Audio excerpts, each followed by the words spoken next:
All right, hello.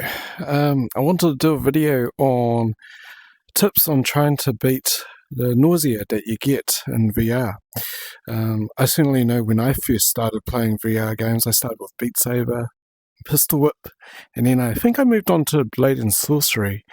And I just couldn't handle the movement, especially when I first started. I just felt like I was going to fall over, had some nausea, and all of that. So I thought I'd give my tips on how you can also get accustomed to the movement in VR. So I've got 8 tips for you. So I'm hoping that people find this useful. I'm just going to pull out my list here because I'm just doing this as a bit of a live recording to see if these tips will help you. First off is the first tip that I've got is you really just need a little bit of patience with doing it. It took me I'd say about 1 to 3 months, but slowly and steadily, it just got easier and easier.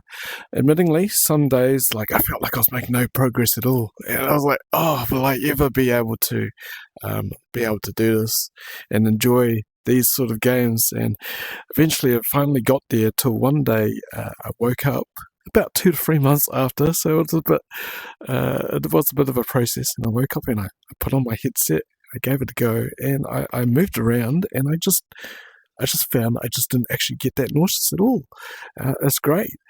I must admit, there's still times where certain things will still make me feel quite nauseous, but all in all, I feel pretty comfortable with where I am, and I know that I need to take breaks whenever I can, or whenever I need to, I should say. So first of all, just have a bit of patience. Don't worry, it's not something that people are either like born to do, or they can do VR without nausea, or they can't. It's something definitely you can train up, and you can get quite used to it.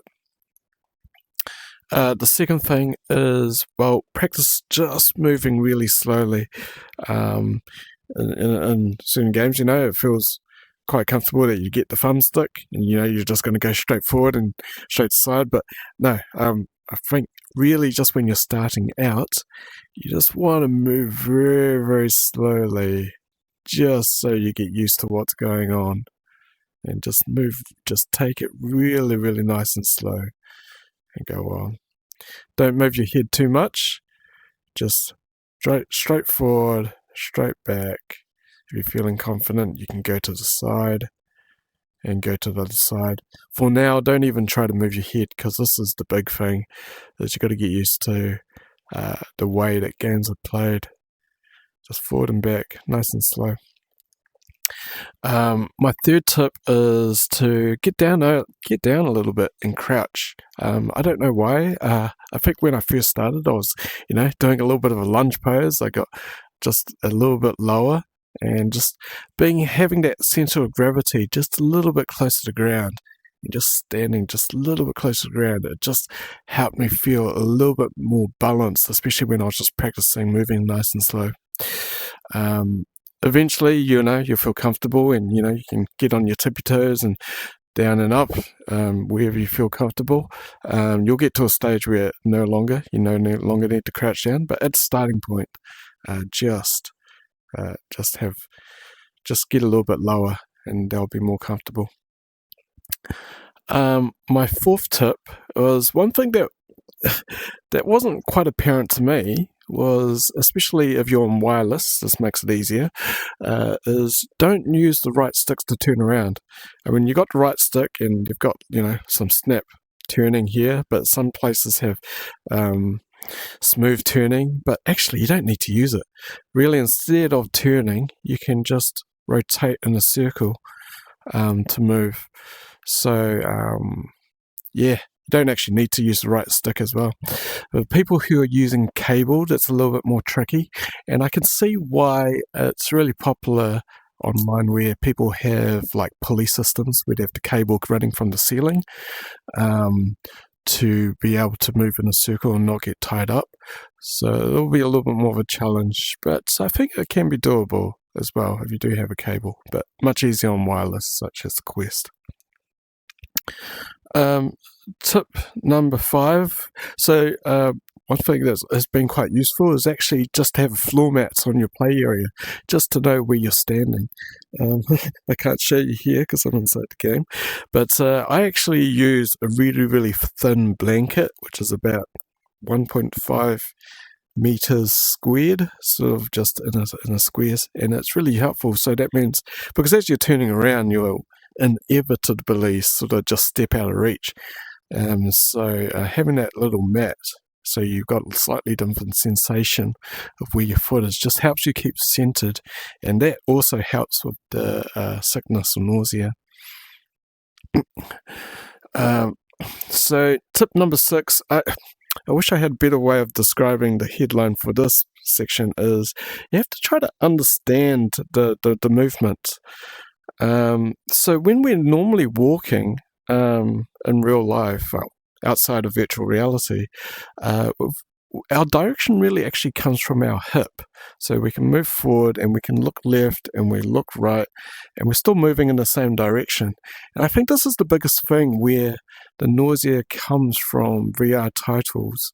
Is, well, there's 2 ways of movement. Is one dependent on where your head's facing, or the other one is dependent on where your controller is facing.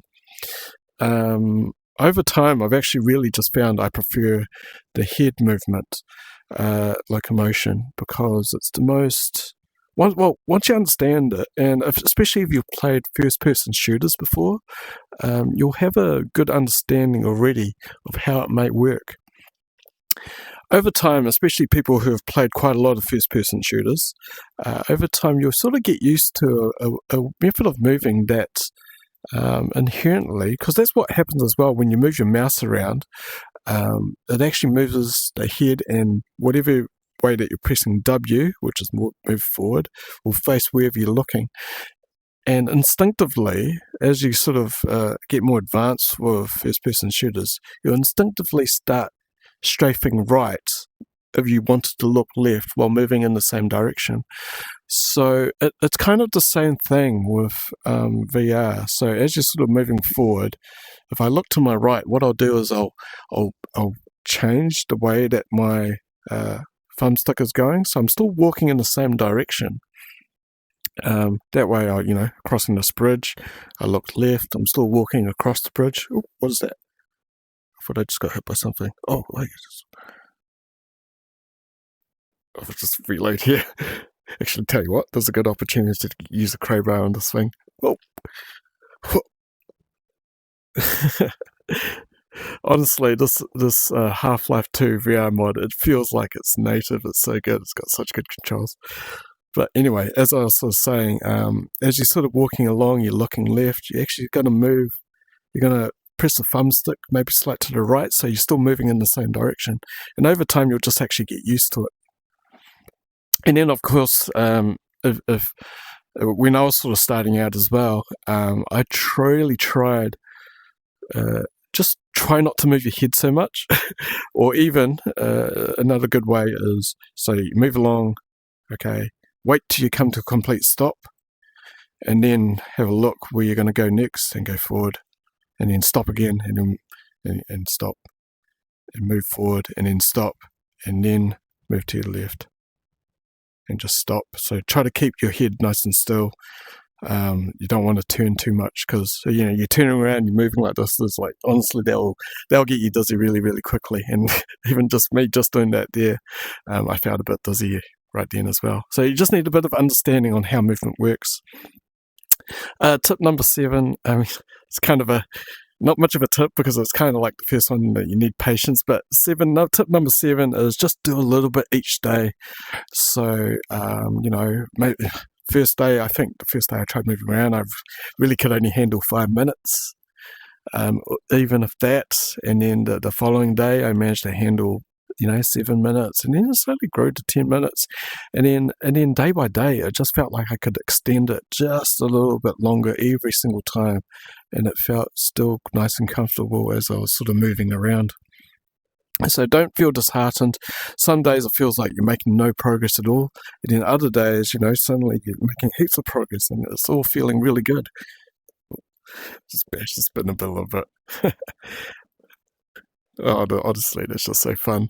There's, something like that is just, it's only something you can really experience in VR. You can't really experience it anywhere else in any other sort of, in any other sort of video game. Last tip that I have is choose your game wisely, because this game's pretty good actually, because actually when you're moving, it's not too fast. But some games, like your character just sprints really, really fast, and you go really fast. Actually, I think you can sprint in this. There's normal walking speed, so if we sprint, oh yeah, that's quite fast. And yeah, if your character moves too fast, then you feel quite dizzy. Oof. So I felt quite dizzy just doing that there. I mean, right here, I need to sprint through this. Wait a minute. I'm just like, oh yeah, okay. Oh, we'll just smack this guy. Boom. Good.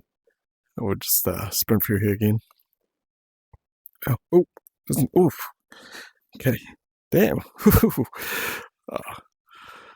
Having these hedge crabs fly at your face, it's just so much extra level of scariness, as opposed to just coming on, onto the screen. Because this game is also was available first as a flat screen game, and it does add an extra element of, I guess, horror when things are coming right at your eyes.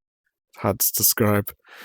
Okay, and so my 8 tips again is, first of all, just have a bit of patience. Will take a few months before you feel good at it. And even now, I think, I'd say I'm about 9 months into being able to fairly move quite confidently, and I still get a little bit nauseous, but I can usually play for about 1 or 2 hours before I get sick.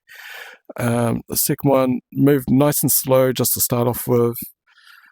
Tip 3, crouch a little bit if you just want to, get a little bit more center of gravity as you move. It feels a bit better. Tip 4, use your body to turn. Don't bother with using the right stick to turn left or right. Tip 5, I should say, use a floor mat or just something that makes the ground feel a little bit different. You can lay anything down. Tip 6, just understand the movement. Just really think about how you're moving around. Like I said, a little bit easier if you've played first-person shooters before, even, where it's a console or on computer, and you'll be able to understand kind of what I mean by it when you do that. So just understand how your movement works. Tip 7, do a little bit of each day. Every single day it will get a little bit better. And finally, tip 8, the choice of game does matter. I'm trying to think what was a good one that I started with. I think I actually went a little bit hard. So I tried Blade and Sorcery. That was a bit tricky because there's some climbing sections, and even the climbing sections felt quite nauseous. I then moved on to I didn't get very far with Blade and Sorcery, so then I went and played Batman Arkham Shadow, and actually that one's quite tricky, because that one actually has quite a few segments in there, segments where you glide in the air, where you have to climb. But I think it's such a compelling game that it gave such good motivation of me wanting to play in VR that it made me really want to persist to try to get what we call the VR legs. So actually it's not a bad option. And the good thing about that one is Batman doesn't run too fast, or he doesn't walk too fast, so it really helps out with that move slowly bit. So that's my 8 tips. I hope that helps somebody out there if really struggling with getting over the nausea from moving around. Thanks for watching. I'm still sort of creating my channel here, but so expect more and more VR content, XR content to sort of appear in the coming time. Thanks so much, and we'll see you again.